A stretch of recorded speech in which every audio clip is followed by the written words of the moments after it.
우리 주변에 있는 분들과 인사 나누겠습니다. 예배와 기도의 지경을 넓힙시다.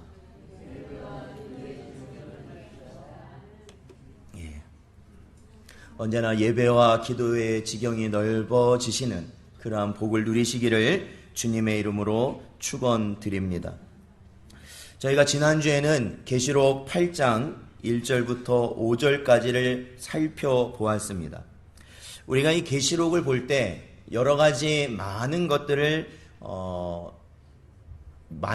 생각해야 되고, 또한 주의해야 되고, 또한 여러 가지 복잡한 것들을 우리들이 살펴보아야 되지만, 결국에는 우리가 지켜야 될 것, 사실 이 복음의 말씀을 읽고 듣고 또한 이 종말의 시대에 지켜야 할 것을 우리에게 깨닫게 하시는 의도가 바로 이 요한계시록에 있는 것입니다.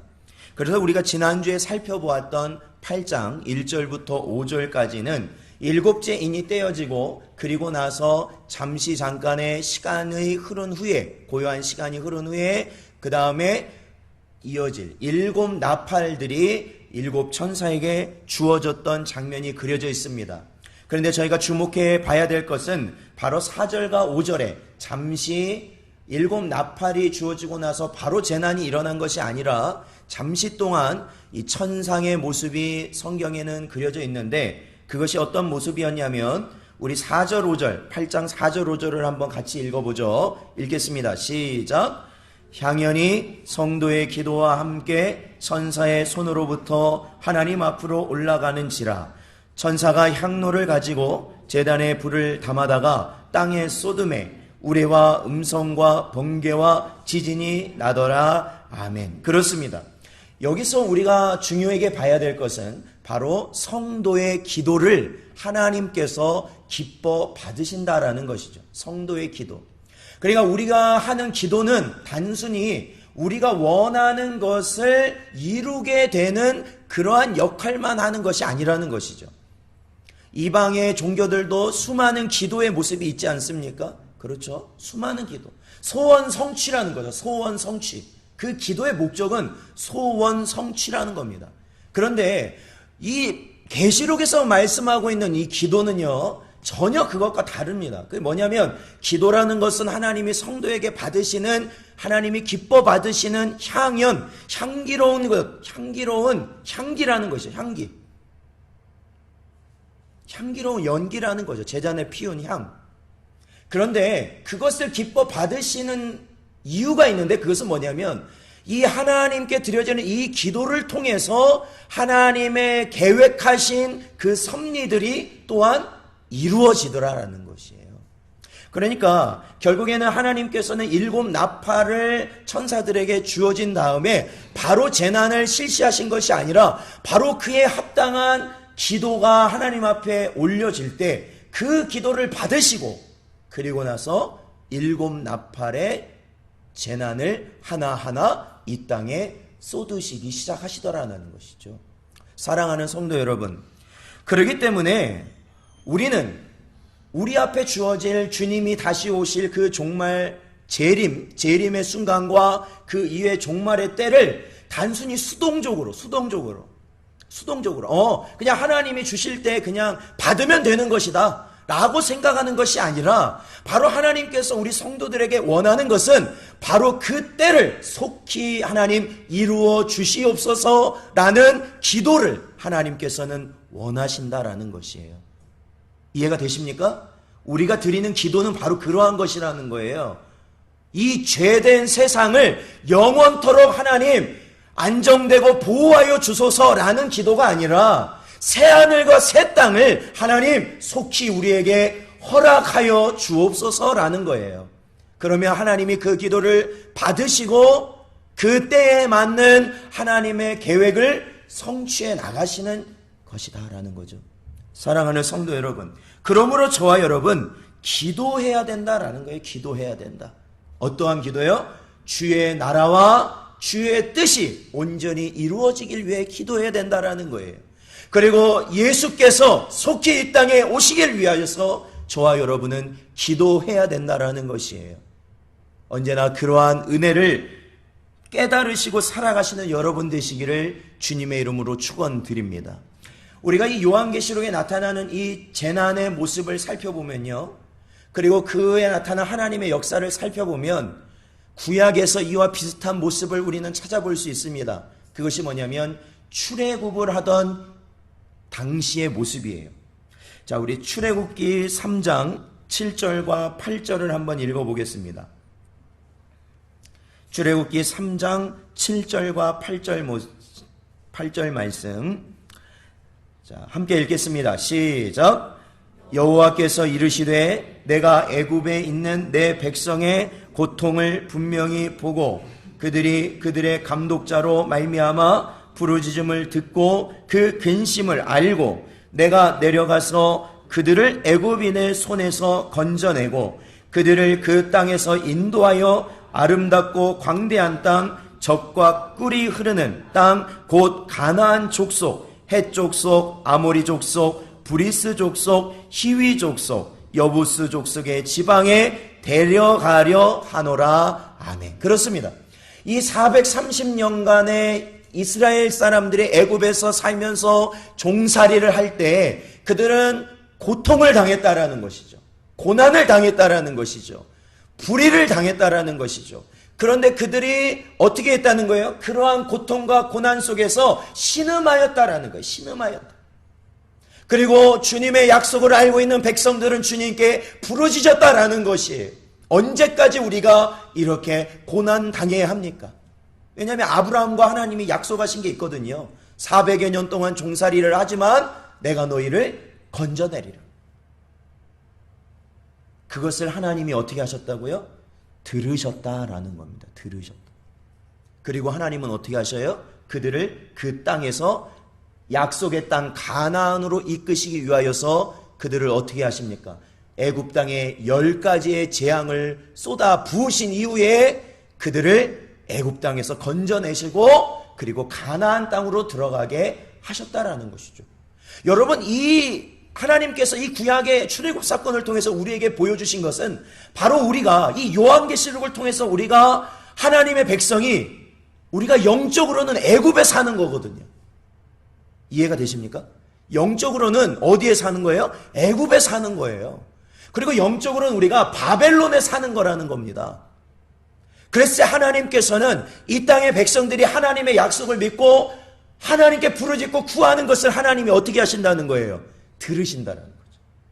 그리고 하나님께서는 그 들으심이 찼을 때, 그 기한이 찼을 때 어떻게 하셔요? 애굽 땅에 10가지 재앙을 내리시고 그들을 건져내셨던 것처럼 우리에게는 7인을 띄시고 그리고 7 나팔을 부르시고 7 대접을 쏟으신 이후에 우리를 하나님의 새하늘과 새 땅으로 인도하신다라는 거예요. 인도하신다. 바로 그 인도되는 주인공이 바로 저와 여러분이 되는 줄로 믿습니다. 그리고 저와 여러분이 뭐라고요? 성경에서 말하는 그 14만 4천이고 예수 그리스도의 보혈로 인하여 깨끗한 옷을 입은 흰옷 입은 셀 수 없는 수많은 무리들임을 여러분 믿으시고 오늘도 주의 말씀을 통하여서 우리가 해야 될 바를 마음에 새기시는 은혜의 시간 되시기를 주님의 이름으로 축원드립니다. 우리가 첫째 나팔부터 넷째 나팔까지 보면요, 우리가 이제 오늘 본문은 넷째 천사가 부는 넷째 나팔까지의 내용이 그려져 있습니다. 이 나팔 재앙 역시 총 7개의 재앙으로 이루어지지만 오늘 본문은 우선은 첫 번째부터 네 번째까지만을 소개하고 있고 13절에 가서 보면은 독수리가 날면서 소리 지르며 이르되 화가 있으리니 라고 하면서 이는 새 천사들이 불어야 할 나팔 소리가 남아 있음이로다 라는 거예요. 그러니까 네 천사들의 나팔을 소개하고 난 이후에 9장에 다시 새 천사의 나팔이 불려질 것임을 오늘 본문은 보여주고 있습니다. 그러면은 이제 사실은 이 7인을 띄었을 때보다 또한 7 나팔이 불어질 때마다 나타나는 그러한 현상들을 보고 사실은 이거에 대한 의견도 굉장히 분분하고 해석이 정말로 많이 있습니다. 그래서 이러한 것에 대해서 여러 가지 말씀들을 하시지만 중요한 것은요, 저희 요한계시록 1장 3절, 아까도 말씀드렸지만 우리 다시 한번 읽어보죠. 요한계시록 1장 3절을 같이 읽어보겠습니다. 1장 3절 읽어보죠. 시작.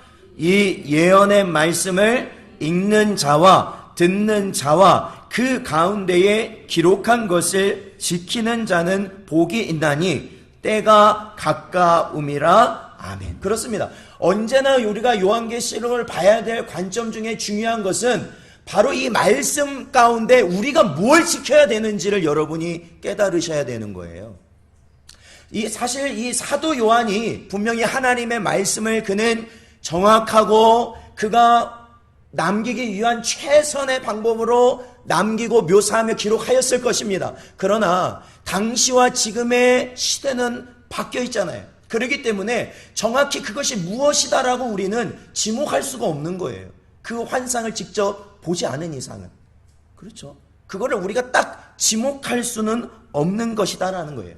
그러므로 어떠한 것에 대해서 어떠한 재난이 일어날 때 그게 뭐 핵무기다 아니면은 행성이다 아니면 어떠한 나라를 지목할 때 이거는 미국이다 아니면은 이게 러시아다 아니면은 이게 어디 뭐 중동 지역의 어떤 나라다. 여러분 이러한 것에 우리가 초점을 맞추는 거는 불필요해요. 사실은 불필요해요.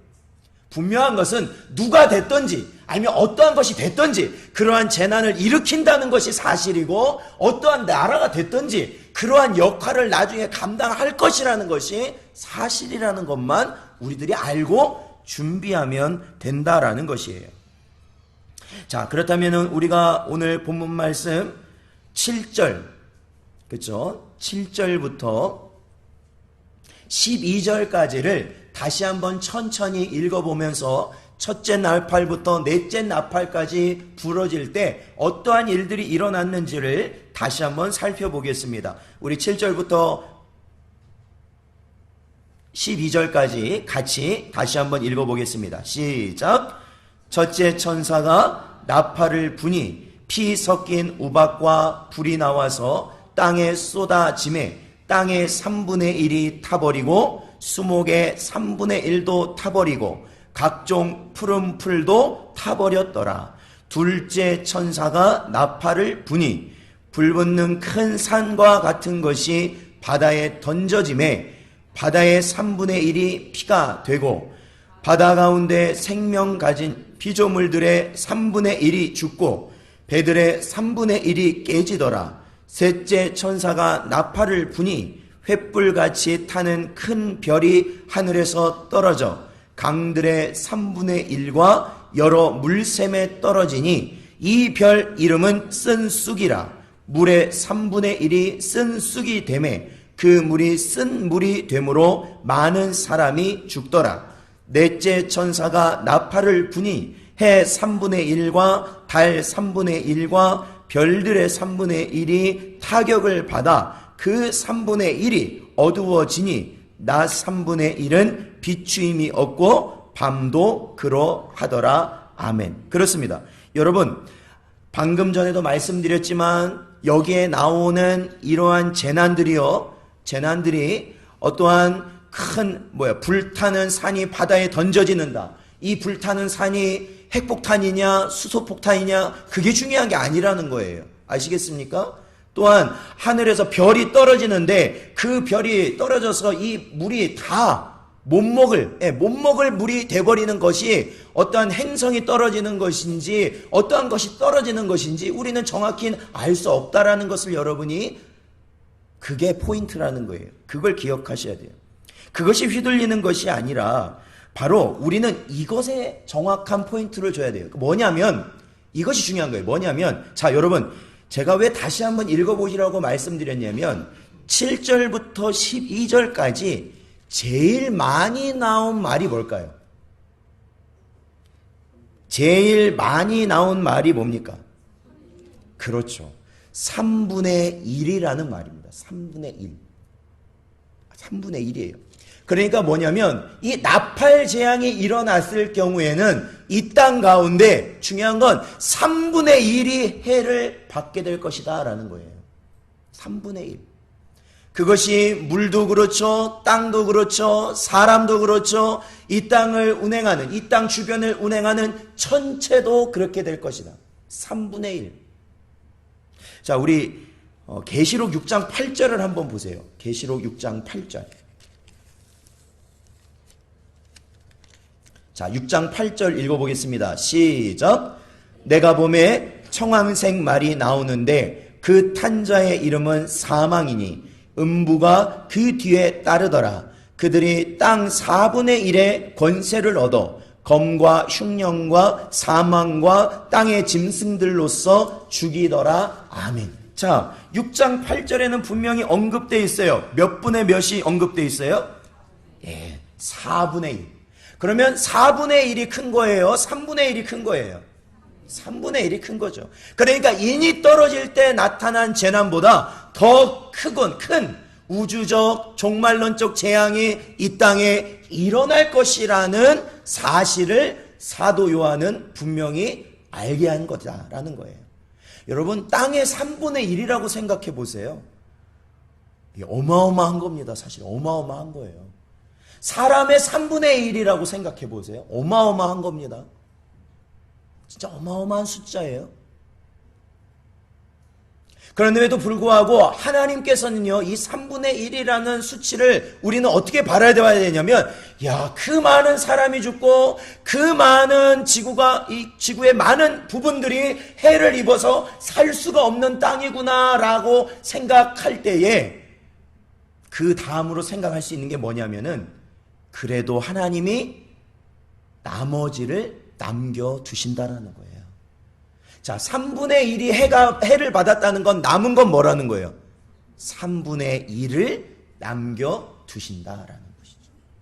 그게 하나님의 은혜예요. 3분의 1이 엄청나게 큰 숫자예요. 정말로 이제는 살 수 없는 그러한 환경이 된 것 같은 그러한 모습이에요. 그러나 하나님께서는 그 이상으로 그것을 더 확산시키시는 게 아니라 딱 3분의 1만 해를 입도록 하신다라는 것이죠. 3분의 1만. 자, 우리 전도서 3장 1절 말씀을 같이 한번 읽어보겠습니다. 전도서 3장 1절 말씀 같이 읽어보죠. 시작. 범사에 기한이 있고 천하 만사가 다 때가 있나니. 아멘. 그렇습니다. 여기서 때라는 건 시간인데 그것을 정하신 분이 누구셔요? 하나님이시죠. 사랑하는 성도 여러분, 이 땅에 돌아가는 모든 것은 다 때가 있다라는 것을 깨달으시기를 축원드립니다. 이게 정말 지혜예요. 지혜예요. 이 땅에 살면서 권세를 죽을 때까지 영원토록 가질 것 같습니까? 아니라는 것이죠. 명예를 아니면 재물을 영원토록 가질 것 같아요? 아니라는 거예요. 아니라는 거예요. 다 때가 있습니다. 잘 될 때가 있다면 또 어떨 때가 있어요? 그것이 내려갈 때가 있는 거예요. 그러나 우리가 밑바닥에 있다고 해서 분명한 것은 영원토록 우리가 밑바닥에만 있는 것이 아니라 또한 하나님이 우리를 높여주실 때가 있다라는 것을 또한 우리는 믿어야 된다라는 것이죠. 높이실 때가 있으면 낮추실 때가 있다라는 것을 우리는 깨달아야 된다라는 거예요. 그러므로 우리가 혹여나 높은 자리에 있는 그러한 마음가짐으로 살아가는 분이 있다면 겸손의 은혜를 가지시기를 축원드립니다. 겸손하셔야 돼요. 언제든지 하나님이 때가 되면 이 모든 것을 다 취하실 것이다라는 것을 여러분이 인정하고 사셔야 돼요. 그리고 지금 이 순간 제일 힘든 순간을 여러분이 겪으면서 살아가고 계시다면 그것 또한 하나님의 때가 되었을 때 우리를 반드시 세워주시고 일으켜주실 거라는 믿음을 또한 가지고 살아가시라는 거예요. 그것이 바로 이 땅을 사는 하나님의 때를 믿는 성도들의 모습이라는 거예요. 자, 사랑하는 성도 여러분, 첫 번째로 재앙이 내려졌을 땐 예수님께서 7인을 떼셨죠. 자, 두 번째로 내려지는 이 심판에서 사용된 것은 뭐냐면 바로 나팔이라는 것이 사용됩니다. 나팔. 여러분, 나팔이라는 것은 어떠한 용도로 사용되는 걸까요? 나팔. 소리를 내는 것이죠. 그런데 그냥 일반적 소리가 아니고 어떤 소리? 큰 소리를 내도록 만들어진 것이 바로 나팔이라는 것이죠. 그래서 이 구약의 전쟁사를 보면은 이 나팔은요, 바로 그 전쟁 중에 빼놓을 수 없이 사용된 게 바로 나팔이었어요. 그 중에서 우리가 한번 살펴볼 것은 바로 여리고성이 무너진 당시에 나팔이 사용되었던 모습을 살펴볼 필요가 있습니다. 자, 우리 여호수아서 6장 20절. 여호수아서 6장 20절을 같이 읽어보겠습니다. 6장 20절입니다. 시작. 이에 백성은 외치고 제사장들은 나팔을 불매 백성이 나팔 소리를 들을 때에 크게 소리질러 외치니 성벽이 무너져 내린지라. 백성이 각기 앞으로 나아가 그 성에 들어가서 그 성을 점령하고 아멘. 그렇습니다. 이 장면은 이제는 이스라엘 백성이 하나님의 말씀을 따라서 여리고성을 매일 돌다가 마지막 날 7바퀴 돌고 나팔을 불고 백성들이 함성을 지르자 성벽이 어떻게 됐다고요? 무너져 내렸다라는 것이거든요. 바로 이 나팔 소리라는 것은 하나님의 심판의 임재가 임박하고 이제 시작될 것이라는 것을 알려주는 역할이죠. 그러한 상징이에요. 하나님의 심판이 이 땅에 임하실 것이라는 상징으로 그 나팔이 사용되었다라는 겁니다. 그래서 이 첫 번째 나팔부터 이 네 번째 나팔까지, 그리고 나머지 7번째 나팔까지 불려지는 이 모든 것은 단순히 그저 이 세상이 오염돼서 생기는 게 아니에요, 여러분. 그걸 기억하셔야 돼요. 이 세상의 재난들이 단순히 환경오염 그걸로 나타나는 게 아니라는 거예요. 그리고 단순히 사람들이 일으킨 전쟁으로 나타나는 게 아니라는 것이죠. 그 모든 것 위에는 하나님의 섭리로 말미암아 그것이 이루어지고 있다라는 것을 저와 여러분이 기억하셔야 된다라는 것이에요. 그래서 이 재난이라는 것은 하나님의 경고예요. 경고. 나팔. 이제 너희에게 재난이 일어날 것이라는 경고를 우리에게 보여주시는 거예요. 자, 출애굽 때에도 분명히 하나님께서 몇 가지의 재앙을 애굽 땅에 내리셨냐면 몇 가지 재앙 내리셨어요. 몇 가지 재앙. 자꾸 제가 7만 하니까 출애굽께도 7가지 재앙이라고 하시면 안 돼요. 몇 가지 재앙? 10가지 재앙을 하나님이 내리셨죠. 10가지 재앙. 자, 그 중에 여러분이 아는 재앙들이 있으실 거예요. 그런데 오늘 첫 번째 나팔부터 네 번째 나팔까지 불려지는 이 재앙의 모습을 보면은 마치 출애굽 때에 일어났던 그 일과 유사하다는 것을 여러분이 발견하실 수 있을 겁니다. 왜냐하면 바로 나팔을 불었을 때 어떻게 됐다고요? 물이 피가 되었다라는 거예요. 물이 피가 되었다. 그것은 출애굽 당시에는 첫 번째 재앙이었습니다. 물이 피가 된 것. 그리고 또한 나팔을 불 때 우박이 내렸다고 성경은 오늘 계시록은 기록하고 있는데 그것은 7번째 재앙이었습니다. 그리고 흑암이 드리워졌다라고 오늘 나팔 재앙 가운데 나오죠. 그런데 그건 역시 출애굽 당시에 하나님이 보이신 재앙이었죠. 바로 9번째 재앙이었죠. 9번째 재앙. 자, 이 10가지의 재앙 속에서 하나님은 애굽 땅에 있는 이스라엘 백성들을 어떻게 하셨어요? 보호하셨다라는 거 기억하시죠? 10가지 재앙 중에서도 이스라엘 백성은 보호하셨어요. 그 재난이 그 백성은 어떻게 해요? 넘어갔다라는 말이에요. 그렇죠. 그래서 우리의 믿음은 요한계시록에 나타나는 마지막 때에도 분명히 이러한 재난들이 나타날 때에 하나님의 백성들을 하나님이 어떻게 하신다고요? 보호하신다고요. 보호하신다고요. 여러분 기억하셔야 돼요. 언제 우리가 아무렇지 않게 안전하다고 생각하고 있는 그 땅이 그 재난을 받는 곳이 될지 몰라요. 그럴 때 하나님은 자신의 백성을 보호하신다는 것을 출애굽기를 통해서 우리에게 보여주신 거예요. 자, 그렇다면 하나님께서 그냥 한 번에 이스라엘 백성을 건져내실 수 있는 능력이 하나님 앞에 있으실까요? 없으실까요? 있으시죠. 한 번에 그냥. 그런데 왜 굳이 하나님은 10번이나 재앙을 내리신 이후에 이스라엘 백성을 나오게 하셨을까? 똑같거든요.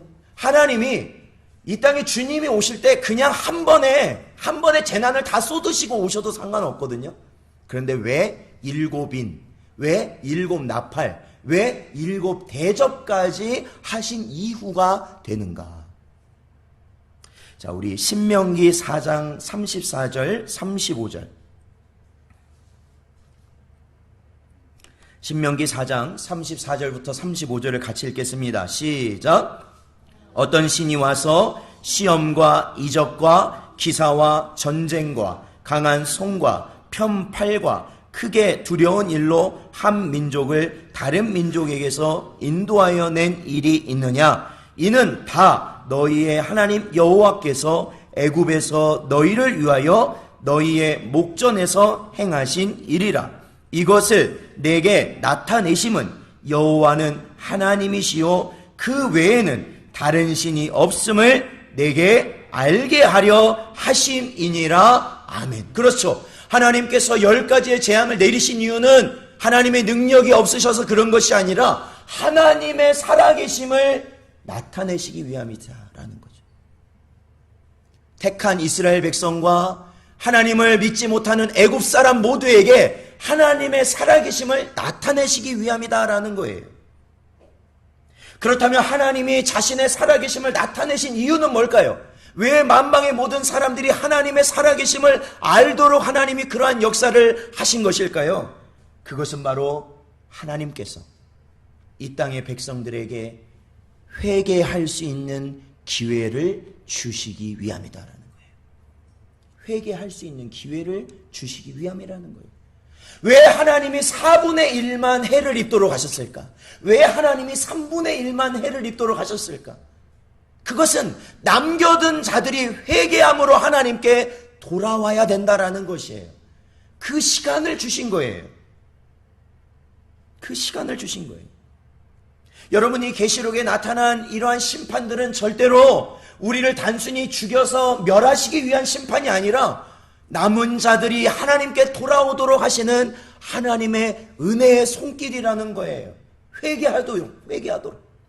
그리고 택함 받은 믿는 자들은 어떻게 됩니까? 하나님의 그러한 역사를 보고 야, 정말 하나님이 살아계시구나. 그것을 알 수 있도록 하시기 위함이라는 거예요. 여러분, 이러한 심판을 보고서도 사람들은 모두 회개하며 돌아올까요? 아니면 그러지 않을까요? 자, 우리 계시록 9장 20절 21절을 한번 보죠. 계시록 9장 20절 21절 말씀 같이 읽어보겠습니다. 시작.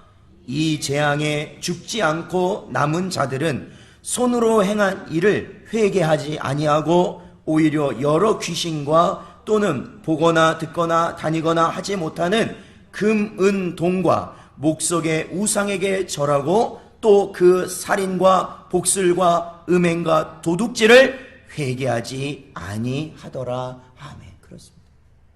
사랑하는 성도 여러분, 우리가 나중에 보면 짐승의 표가 나오잖아요. 짐승의 표가 뭐예요? 짐승의 표는 666이라고 나오죠. 그 수가. 그렇다면 그 666이 뭘까요? 우리 몸에 바코드를 새기면 666이 새겨지는 걸까요? 아니면 여기다 뭐 칩을 하나 넣으면 666이 새겨지는 걸까요? 여러분, 회개하지 않는 자가 짐승의 표를 받은 자예요.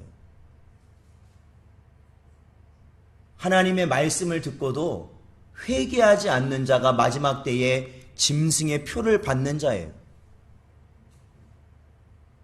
짐승의 표를 받은 자예요. 회개하지 않은 자가. 오늘도 이 시간에 말씀을 듣고도 우리가 그 말씀 가운데 하나님의 말씀을 듣고 우리가 회개함으로 돌이켜서 주께 나아가야겠구나 라고 하는 자는 14만 4천이고 택함받은 자겠지만 그럼에도 불구하고 회개하지 못한 채 세상과 결탁하여 있다면 그는 짐승의 표를 받은 자예요. 짐승의 표를 받은 자. 그렇죠. 예수님의 두 제자가 있었어요. 한 제자는 시몬 베드로였어요. 그런데 한 제자는 누구였을까요?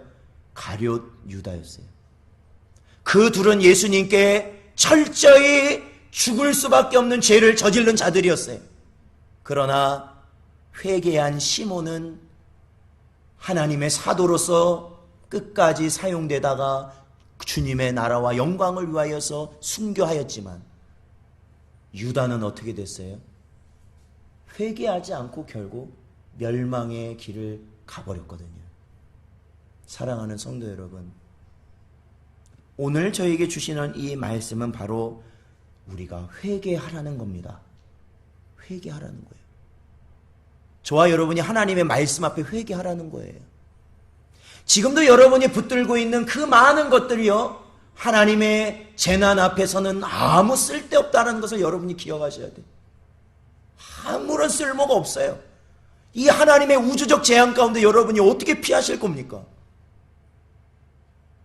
그렇다면 저와 여러분에게 오늘 하나님은 우리가 나아가야 할 바를 분명히 말씀해 주시죠. 바로 회개의 길을 가라는 것이에요. 오늘도 그 말씀을 들은 자가, 그 말씀을 듣고 회개하기를 소원하는 자가 바로 하나님의 택함을 받고 그 새 하늘과 새 땅에 거하며 이 땅의 모든 재난 가운데서도 하나님의 보호하심을 받는 귀하고 복된 자가 되는 줄로 믿습니다. 우리 신성전교회 모든 성도들이 그러한 은혜를 누리시길 주님의 이름으로 축원드립니다.